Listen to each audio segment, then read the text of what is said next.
বন্ধুরা আমি অফিসে যাওয়ার জন্য প্রিন্সের অপেক্ষা করছিলাম, তখনই দুইটা গুন্ডা আমার খারাপ ছবি তুলছিল, তখনই কিন্তু প্রিন্স চলে এসে আমাকে বাঁচিয়ে নেয়। জিনি ভয় পেও না, আমি চলে এসেছি। জিনি আমার অফিসে দেরি হয়ে গেছে, আমি গেলাম। আরে প্রিন্স দাঁড়াও, আমিও যাবো। জিনি তুমি চলে এসেছো? জিনি তুমি ঠিক আছো? এরপর যদি তোমাকে কেউ বিরক্ত করে আমাকে বলবো, তাকে মেরে মেরে ভাত্তা করে দিব। দাও আমার শার্টটা দাও। ও হ্যাঁ প্রিন্স, তোমার শার্ট দাঁড়াও দিতেছি, এই নাও। আরে কে জানে প্রিন্সকে দেখলে আমার ভিতরে কেমন যেন হতে থাকে।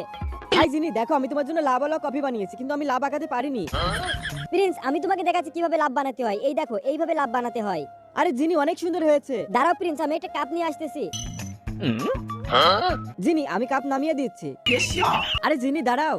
আরে আমার পিছনে তো একটা গুন্ডা আসতেছে, আরে কেউ বাঁচাও আমাকে, আমাকে কেউ বাঁচাও। জিনি ভয় পেও না, তোমার প্রিন্স চলে এসেছে। প্রিন্স ধন্যবাদ তোমাকে, আমি অনেক ভয় পেয়ে গেছিলাম। জিনি ভয় পেও না, এখন আমি চলে এসেছি, তোমাকে আর কেউ কিছু বলবে না। I love you Prince. I love you too Jini. বন্ধুরা এরপর কি হলো দেখতে পারবো পার্ট 2 তে। পার্ট 2 দেখার জন্য ভিডিওতে লাইক করে চ্যানেলটা সাবস্ক্রাইব করে দাও, কমেন্ট তোমার সুন্দর নামটি লিখে যাও।